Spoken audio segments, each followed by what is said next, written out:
வணக்கம் நண்பர்களே. நான் படித்ததில் எனக்கு பிடித்தது. ஒரு சிறுவன் கடற்கரை மண்ணில் விளையாடி கொண்டிருக்கிறான். அப்போது அலையில் அவனுடைய செருப்புகள் அடித்துச் செல்லப்படுகிறது.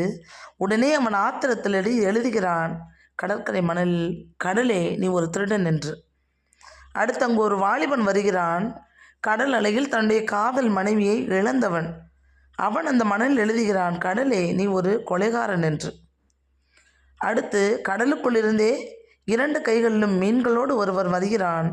அவன் எழுதுகிறான் அந்த மணலில், கடலே நீ ஒரு வள்ளல் என்று.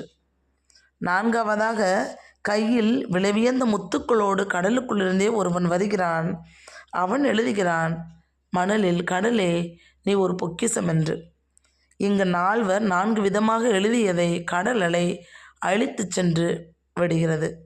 அதுபோல தான் நம்முடைய வாழ்க்கையும் 4 விதமாக பேசினாலும் நாம் எவ்வாறு உண்மையோடு வாழ வேண்டுமோ அவ்வாறு உண்மையோடு வாழ வேண்டும்.